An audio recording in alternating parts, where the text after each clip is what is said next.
continuación van a intervenir don Juan Ángel Gato y don Gerardo Correa Sánchez.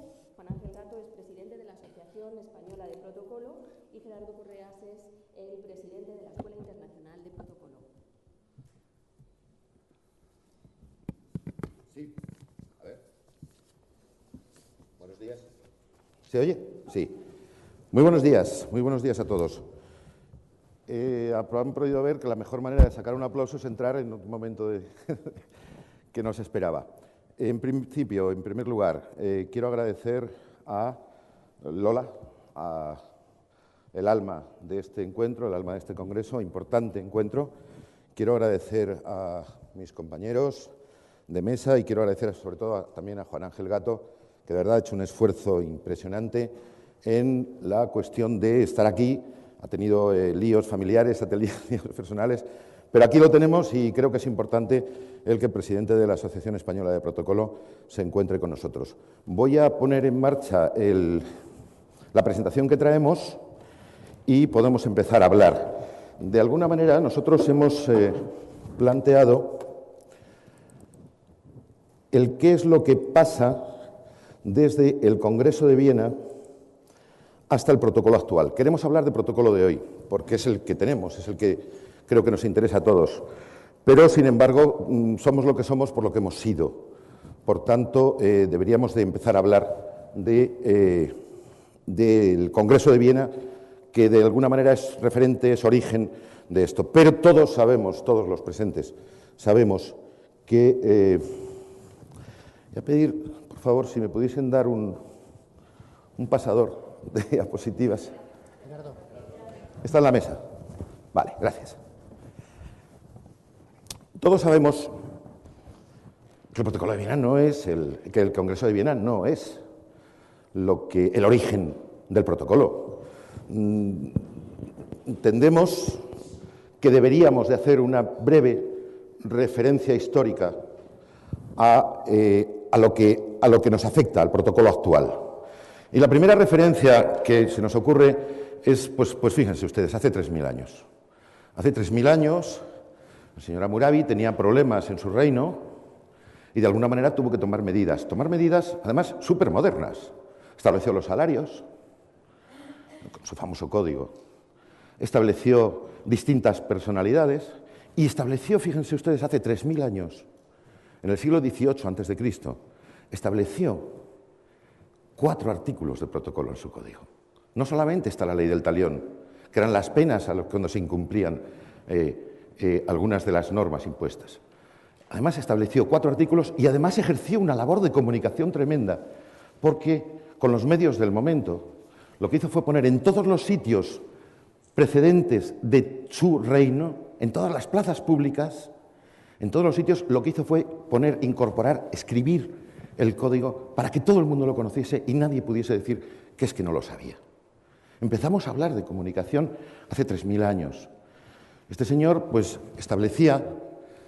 en primer lugar, estableció la figura mágica del anfitrión, estableció la figura de las precedencias, donde había hombres libres, había los siervos o los subalternos, los funcionarios de la época. Y después estaban los esclavos. Entonces, lógicamente, pues debían de tener sus precedencias, estableció cómo se debía tratar al rey y estableció la figura de a lo que nos dedicamos pues el 100% o el 95% de las personas que estamos aquí, que es ejercer de jefe de protocolo. El director de ceremonial del rey. ¿Por qué nombra un director de ceremonial? Porque pretende que todo el público, todo el pueblo, conozca cómo es el rey. Por tanto, está lanzando una labor de imagen, una labor de comunicación. Si seguimos avanzando, nos encontramos con los egipcios, nos encontramos que empiezan a hablar de orden de precedencias, cómo se sitúan. Si seguimos la historia rápidamente, nos encontramos a los persas teniendo una labor de etiqueta que ha quedado en la historia tremenda. Y, por supuesto, como no, hay millón de referencias en el Antiguo Testamento a lo que supone pues, la cesión de puestos. Me comentaba ahora Juan Ángel, oye, estamos haciendo una ponencia entre los dos, la hemos preparado entre los dos, y estamos haciendo una ponencia, pero que nos resulta difícil porque, bueno, tenemos que intervenir. Sí, no, decía que efectivamente en el Antiguo Testamento ya la madre de los macabeos empezaba a decir que quería, a ver si era posible tener un hijo a la derecha y otro a la izquierda. O sea, no es hijo a la izquierda y a la derecha, sino uno a la derecha y otro a la izquierda, lo cual quiere decir que ya desde el principio empezaban a querer establecer cuál era el lugar que tenían que ocupar las personas. Por lo tanto, cuando alguien dice, ¿por qué la derecha? No, ya en el Antiguo Testamento se establecía ese tema. Desde luego el showman, vais a saberlo efectivamente, en esta conferencia o en esta intervención nuestra de la ponencia, es Gerardo. Entre otras cosas, ha trabajado mucho más que yo he estado mucho más liado efectivamente con problemas familiares que todos tenemos, pero que yo en estos momentos me han coincidido hoy y ayer, y por lo tanto yo prefiero que siga ahí, pero de vez en cuando le cortaré para, pediré que me deje intervenir para hacer alguna aclaración, porque ayer, por ejemplo, yo tuve ocasión de tanto traslado, pues encontrarme con que Gerardo estaba en una emisora y estaba aclarando el tamaño del escote que tenían que llevar en Francia. Quiero decir, espero que hoy nos diga algo sobre el canalillo que le preguntaba a él, también sobre ese aspecto y sobre los teléfonos móviles y alguna cosa más. Perdona, Gerardo, adelante. Sí. Me preguntaron que qué me parecía que se recortasen los escotes, dije, pues mal, pero...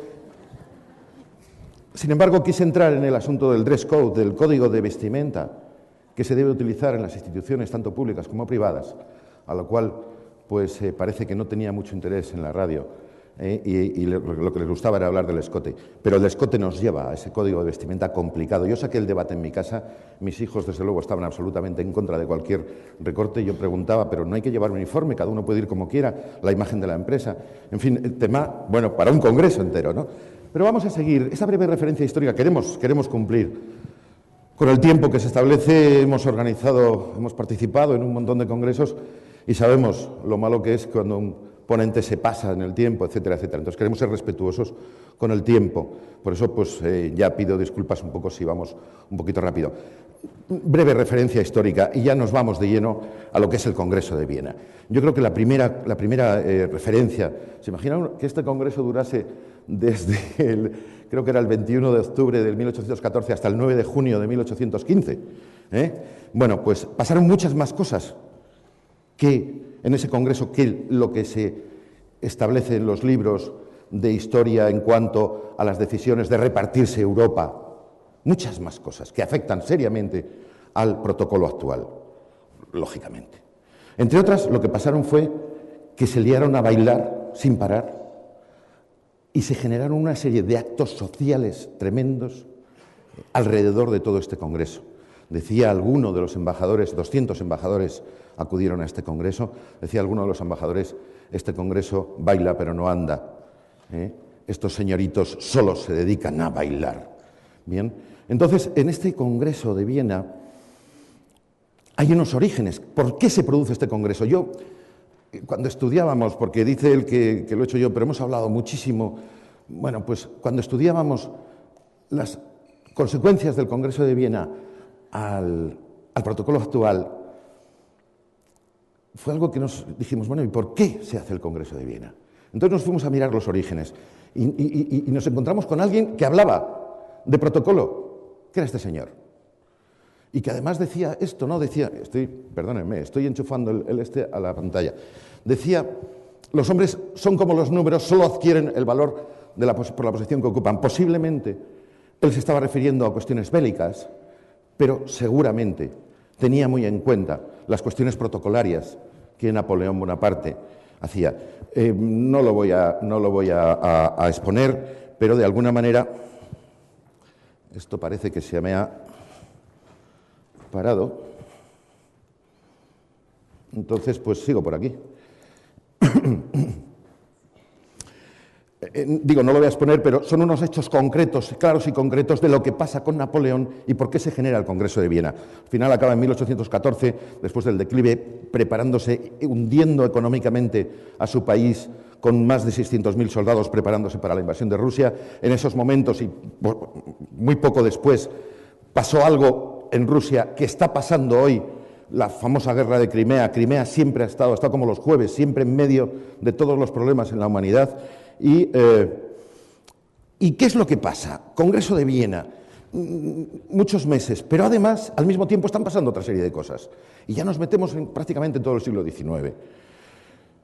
Pues al mismo tiempo están pasando cosas muy importantes que afectan al protocolo actual.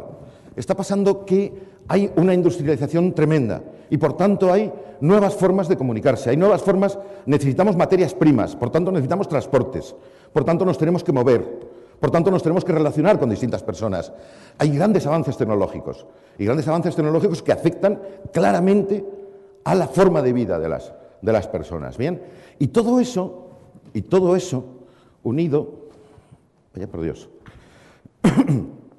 y todo eso unido, esa consecuencia del Congreso de Viena de repartirse Europa, de nuevas relaciones diplomáticas, esas consecuencias del romanticismo, donde cambian las formas de vida, donde se desarrollan un montón de cuestiones protocolarias, estas cuestiones, unido, sobre todo, hace que todos esos avances, unido a los avances, a la aparición del barco de vapor, a la aparición de la locomotora, etcétera, todo eso hace que tenga unas consecuencias protocolarias hoy, desde ese momento. Congreso de Viena, más avances protocolarios. No solamente Congreso de Viena viene originado por tema Napoleón, pero tenemos protocolo desde que nace la humanidad, ¿no? ¿En qué afecta el Congreso de Viena desde nuestro punto de vista en el protocolo actual? Vamos a analizarlo. En protocolo oficial. ¿Qué pasa con el protocolo oficial y cómo se ha visto afectado desde el Congreso de Viena? Pues, discúlpenme, pero es que esto no tira. Entonces, hemos hecho aquí un esquema, quizá por su increíble experiencia en el mundo oficial, pues quizás sea conveniente que lo vea. ¿Qué es lo que pasa en el protocolo oficial, tanto externo de los países como interno? ¿Qué es lo que ocurre? Juan. La verdad es que, ahora, gracias. El problema fundamentalmente de la bondad de la presentación que teníamos preparada y sobre todo Gerardo, que una cierta movilidad que hace que nos estemos muy atentos, efectivamente nosotros tenemos que basarnos, y así está nuestra legislación actual.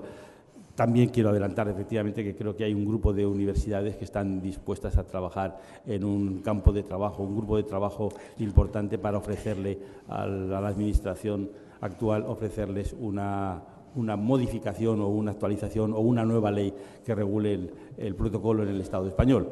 Pero, en todo caso, a nosotros nos ha servido fundamentalmente para ver que hemos tenido, de momento, una paz protocolaria con el decreto de precedencias que todos utilizamos, pero que tenemos que basarnos fundamentalmente viendo que otros protocolos, que en este caso el de Napoleón, siguen estando vigentes en muchos aspectos después del tiempo transcurrido. Por lo tanto, no teníamos que tener tampoco ninguna obsesión en que tenemos que estar modificando urgentemente lo que tenemos, si bien es cierto que hay tantas novedades que han surgido que no nos quedará más remedio que, siendo consecuentes, que hay cosas que han tardado mucho tiempo, muchos años en asentarse y modificarse, y ha tenido que haber grandes revoluciones y, desde luego, algunos movimientos muy importantes en la historia de la humanidad, que ahora queramos nosotros que en cuestión de 30 años o 40 años queramos modificar todo para intentar adaptarlo.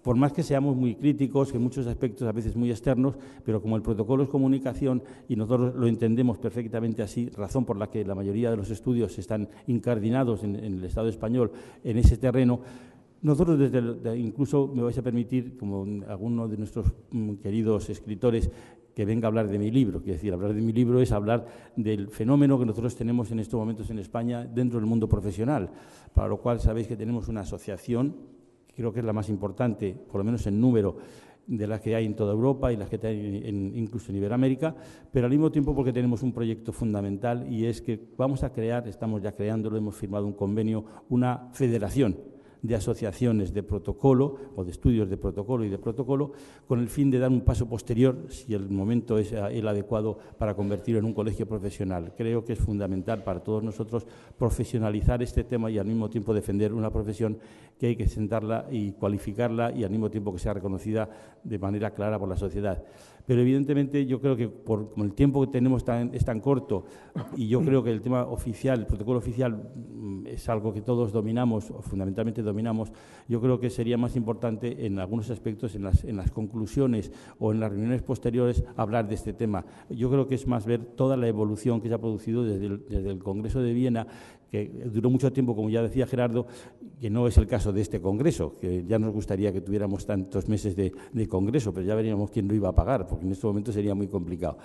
Pero si te parece, Gerardo, continuamos, porque hay el tema del protocolo empresarial, sobre todo con las nuevas titulaciones de organización de eventos, que es donde nos lleva a estos momentos el tema de protocolo y el que tenemos que estar muy pendientes. Gracias. Continuamos. Desde nuestro punto de vista, tal y como está configurado el protocolo oficial, donde lo importante es, bueno, pues hacia el protocolo es Montesquieu, separación de los tres poderes, elección democrática, tanto hablamos de que hay que modificar el Real Decreto 2099/83, pues seguramente sí, pero no me importa tanto quién está en el 1, quién está en el 3, quién está en el 5, quién está en el 7, sino lo que me importa es ese peso democrático, esa valencia que tiene en el Real Decreto la democracia, la elección en el cargo antes que el nombramiento.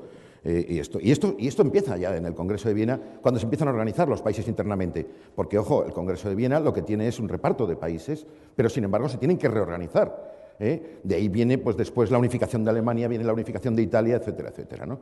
Entonces, es importante. Y aparece, en el mismo momento que se tienen que organizar, aparece, fíjense, el protocolo oficial, y hoy está desembocado, y hoy para esto, ayer se hablaba aquí de protocolo no para los políticos, sí para las instituciones, pero sin embargo es evidente que el político al servicio de la institución, el protocolo es algo que es usuario el político de la institución. Totalmente de acuerdo, el protocolo para las instituciones deberíamos de salir con pancartas así a la calle, pero no para los políticos, pero sin embargo aparece esa necesidad de transmitir imagen, por eso se devalúa o se prostituye el protocolo y se utiliza como arma arrojadiza en determinadas acciones políticas. Lo estamos viendo ahora mismo en algunas situaciones en las que nos encontramos con algunas diferencias de regiones y gobierno, etcétera, etcétera. Protocolo oficial, pero solamente el protocolo oficial, porque siempre se dice, bueno, es que las relaciones diplomáticas cambiaron desde el Congreso de Viena. Yo creo que han cambiado muchas más cosas. Han cambiado muchísimas más cosas de protocolo y para el protocolo de hoy han sentado bases. Hasta ahora, o hace 15 años, o 10 años, decíamos, informaciones económicas, sí, yo decía, hombre, pues la referencia del protocolo de empresa, del protocolo de instituciones privadas, es el protocolo oficial. ¿Cómo hacemos unas precedencias en una empresa si no tenemos en cuenta el protocolo oficial? Bueno, pues no, yo creo que en la empresa no es un valor democrático las precedencias. Tendrán otros criterios. Bien, entonces, yo creo que sí que afecta al mundo empresarial. Y afecta al mundo empresarial mucho más complejo desde mi punto de vista, al mundo de las instituciones privadas, mejor. Mucho más complejo desde mi punto de vista que el mundo oficial. Porque en el mundo de las instituciones privadas nos jugamos el resultado, el beneficio. Y el mundo de las instituciones privadas, además, cada vez se mueve más y cada vez, por eso he elegido un organigrama y además, si se fijan, lo he elegido circular. Se acabaron los organigramas verticales, donde este señor está aquí y no se entera del otro. Dependemos todos de todos, estamos en este mundo en el que estamos. Bien, y entonces en ese mundo de empresa entiendo que cambia, pero fíjense, estamos convencidos, nosotros, todos los que estamos aquí, estamos convencidos que en este siglo XXI, en este 2014 en el que vivimos, bueno, nos está cambiando el mundo, ya no nos acordamos cuando no teníamos móvil, ya no nos acordamos, sería imposible vivir sin Internet, etcétera, etcétera. Entonces todo esto ha cambiado el mundo muchísimo, etcétera, etcétera. No, en toda la historia ha habido cambios tan grandes como ahora en la humanidad. Y entonces aparecen nuevas formas de vida, aparecen también nuevas formas de vida en el momento del Congreso de Viena, en el 1800, principios de 1800. Y aparecen nuevas formas de vida por esos nuevos avances tecnológicos de los que hablábamos, ¿verdad? Hay nuevos inventos y eso afecta al protocolo. ¿Por qué? Pues porque de repente aparece la industria del ocio. Si nos empezamos a mover y se regulan los trabajadores, y yo tengo 8 horas de trabajo, resulta que tengo ocio, y ese ocio hay que cubrirlo. Por tanto, aparece el turismo, aparece el ocio, aparecen los eventos culturales. Si se dan nuevas formas de producir, también aparecen nuevas disciplinas. ¿Saben qué les pasó al señor Ford? El señor Ford fue un genio. Señora, ya estamos en principios del siglo XX, 1900 y pico, y poco. El señor Ford se inventó una manera de construir un coche. Bueno, perfecto. Empezamos en serie. Ok, ¿qué pasaba con el señor Ford? Que estuvo a punto de quebrar. ¿Por qué? Porque era el que sacaba mejores coches, el que sacaba más cantidad de coches, y era el que sacaba los coches con más calidad y más baratos. ¿Y por qué se iba a arruinar? Pues porque no sabía dónde meter los coches. Entonces se tuvo que inventar el marketing. Y se tuvo que inventar la relación pública. Y se tuvo que inventar la publi. Y se tuvo que inventar el cómo estudio el mercado para ver qué tipo de coche quiere este determinado público y qué tipo de coche quiere este otro determinado público. Aparecen las nuevas disciplinas de comunicación, ¿verdad? Aparecen y se desarrollan y se profesionalizan. Bien, pero es que de repente hoy, con todo eso, que aparecen nuevas formas de producir hoy, que aparecen nuevos inventos hoy, con todo eso, lo que aparecen son nuevos valores hoy. Hoy no hay manera de que una empresa ya pueda tener el mejor producto, el más barato, conocer a sus mejores clientes, si ese producto lo fabrican los niños en Malasia, o si se carga el medio ambiente, o si no tiene un determinado control de la igualdad de las personas en el trabajo. Por tanto, todos esos valores hay que transmitirlos. Entonces aparece ese nuevo protocolo como disciplina, de la que vamos a hablar después. Ayer tuiteé, me encantó cuando Lola, ayer en su ponencia, explicaba, el protocolo es una disciplina. Claro que sí, y dije, voy a ahondar más, quiero llegar a más, no solamente me quiero quedar en que es una disciplina. Entonces, todo esto conforma lo que es el protocolo de las instituciones privadas, no el protocolo empresarial, que muchas veces se confunde con cómo debe ir. Ayer me preguntaban en la radio, ¿cómo debe ir una persona vestida en una empresa? Vamos a ver, no solamente esto. Yo siempre digo lo mismo. Una persona que va a ver a una empresa, va a ver al presidente de la empresa, es el anfitrión, ¿verdad?, el presidente de la empresa. Sí, pero si llega y el de recepción le trata mal y le dice, usted espere aquí, y no sé ¿qué imagen se está llevando esta persona? El anfitrión son todas las personas de la empresa. Es la empresa. Es la institución privada. Bien, ¿solamente cambian el protocolo oficial y en el protocolo de las instituciones privadas? No. Hay más cosas, el protocolo de Viena, el Congreso de Viena, que afectan al protocolo de hoy. Y que afectan claramente, entre otras cosas porque además desarrollaron y porque está en el momento en que se inicia, ya viene de atrás, pero se inicia y se empieza a fortalecer el romanticismo, que genera una relación social enorme y tremenda. Empieza a venir lo que llamamos el protocolo social, que afecta a hoy, también con los nuevos cambios de formas de vivir. Siempre digo en las clases, en la Escuela Internacional de Protocolo, siempre digo lo mismo. Cuando hablo de ceremonias, mucha gente me dice, no, una cosa solemne, una cosa tal. Y digo, pero vamos a ver, el botellón no tiene una ceremonia. Claro que la tiene. Entonces el protocolo social que hoy estamos hablando de dónde se puede colocar el móvil, si a la derecha o a la izquierda. Pero sin embargo, cuando apareció la pala del pescado, no se preguntaban lo mismo. ¿Dónde se ubica? Es decir, el protocolo social pega un estirón con el romanticismo, pega un estirón desde el Congreso de Viena por cómo se quiso relacionar el Congreso de Viena. Posiblemente, fíjate, esto es producto de una tesis, ¿no? Posiblemente, si el Congreso de Viena no hubiera durado lo que duró, y si en el Congreso de Viena no se hubieran dedicado a bailar, posiblemente Europa hoy se estaría conformada de otra manera. Pero ese protocolo social creo que viene afectado fundamentalmente por ese despego, pero sobre todo hoy lo que tenemos en cuenta, y esto ha sido algo en lo que hemos estado muy de acuerdo. A ver, no son normas de educación, esas las tiene que tener todo el mundo. Por favor, utilicemos las normas de educación como técnica de relación. Como técnica de relación. Se han establecido una serie de normas, se han establecido una serie de formas de actuar, por la forma de vivir en ese momento, pero hombre, estamos utilizando, y de verdad, si eso somos capaces de hacerlo desde que nos levantamos hasta que nos acostamos de manera natural, de verdad que nos va a venir mejor en la vida. Nos va a ir mejor, vamos a hacer mejor nuestro trabajo, vamos a triunfar más. Al final de todo esto, ya me están sacando tarjeta roja, tarjeta amarilla, ¿vale? Venga, ya terminamos. Conclusiones. Conclusiones. Primera conclusión que sacamos. Vale, pues muy bien, primera conclusión. Protocolo como disciplina. Y como protocolo, como disciplina singular. No depende de nada, no depende de nadie, pero sin embargo depende de todos y afecta a todos. Bien, protocolo como disciplina. Tenemos que defender esto. Bien, ¿solamente esto así? Yo creo que no. Protocolo como disciplina singular universal. ¿Por qué razón? Pues porque está en todos los sitios.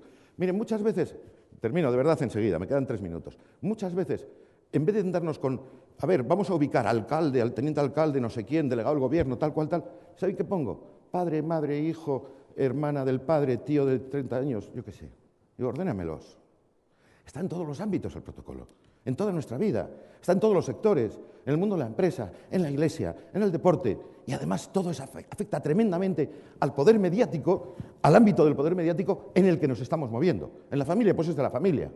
Pero hombre, a ver si nos empezamos a llevar ya bien con el cuñado. Ayer se hablaba del protocolo de paz. También no solamente para los estados, también es a ver si nos empezamos a llevar bien entre todos, y entre los compañeros de trabajo, etcétera, etcétera, ¿no? ¿Protocolo como disciplina singular universal? No, no solamente eso. Protocolo como disciplina singular universal de comunicación. Llevamos muchos años hablando de comunicación. Cuando yo empecé en esto no se hablaba del protocolo de comunicación, se estaba empezando a vislumbrar esto. No, no, no, pero de comunicación de verdad, de transmisión eterna del mensaje. Por tanto, tenemos que buscar, lo primero en un evento, es buscar el mensaje. ¿Solamente eso? No, porque para poder comunicar tenemos que tener en cuenta las disciplinas afines. Y volvemos a hablar del marketing, volvemos a hablar de la publi, volvemos a hablar de la relación social, volvemos a hablar de la comunicación pura. ¿Qué es lo que quiere decir esto? Miren ustedes, estamos haciendo eventos en los que no se publicita la marca, se publicita el evento y en el evento le damos caña a la marca. Claro, ¿esto qué quiere decir? ¿Que la publicidad se muere? No, no, todo lo contrario, se potencia, pero cambia. Claro, y ojo, cambia en ese círculo en el que todos tenemos, todas las disciplinas están unidas. Y entra, es una palabra que me he inventado, pero que cada vez que la escribo el Word me dice que estoy chiflado, entra de manera tsunámica el protocolo dentro del mundo de las instituciones, tanto públicas como privadas. De alguna manera, esta es nuestra conclusión. Y nuestra conclusión es que para eso se necesita hacer formación y se necesita hacer profesión. No es este el foro de hablar qué universidades, qué programas de formación hay. No es este el foro. El foro es formación y el foro es profesión. Y hay que protestar cada vez que se cepillan a un jefe de protocolo cuando cambia el gobierno. Sí, señor, hay que protestar. Porque ya está bien de cargos de confianza. Profesionales. Yo no entiendo que en cualquier partido, cuando cambia el gobierno, se cambie al fontanero o se cambia al arquitecto. No. Pues lo mismo con el protocolo. Bien, vamos a terminar. Ya terminamos. Pero permítame, una sonrisa, podemos estar muy serios, rigurosidad, pero siempre con la rigurosidad hay que... Y entonces voy a lanzar un sofisma, que vamos a llegar a una conclusión absurda.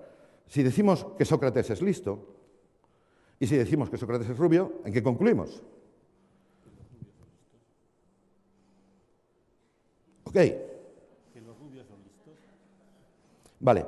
Si Napoleón es figura clave en el Congreso de Viena, si el Congreso de Viena es figura clave en el protocolo, ¿quién es la figura clave del protocolo actual?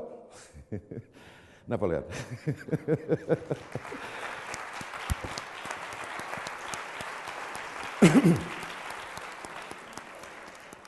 Tan solo una última frase que me la creo, de verdad. Este señor fue el embajador francés en el Congreso de Viena. Si solo los tontos se burlan del protocolo, pues simplifica la vida. Señores, muchísimas gracias, un abrazo muy fuerte a todos y gracias.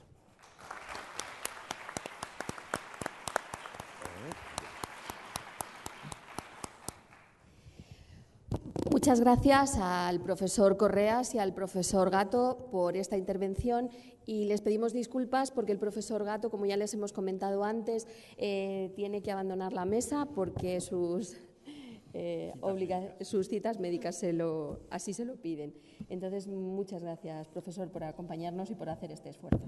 Muchas gracias a todos vosotros y lamento de verdad me coincide en este día, pero tengo citas médicas, tengo que hacerme ecografías, columna, etcétera, etcétera, y radiografías, después de un proceso muy largo de dolencias y como estoy en la ITV, como muchos de los jubilados, pues no me queda más remedio que aceptar y a la hora que me han dicho no me la cambian hoy viernes y por lo tanto lamento mucho no estar aquí. Pero Gerardo, que os aseguro está dispuesto, aunque se tome un poquito de agua ahora, a dar respuesta a todas las preguntas que haya y otras que puedan surgir que a lo mejor él no quiera hacerlas porque no quiera entrar a lo mejor en la política directa de la asociación, de la que él es miembro también, por supuesto, pues nosotros con mucho gusto la recogeríamos y os contestaríamos. Estamos a la búsqueda de una palabra que defina nuestra profesión, solo una palabra y un término que contenga cuál es el contenido de nuestra profesión.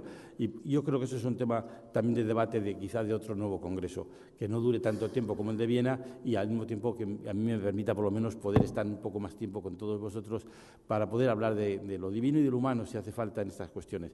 También felicitarle a Isabel Amaral y a los portugueses en su aniversario de la Revolución de los Claveles. Muchas gracias y perdonad.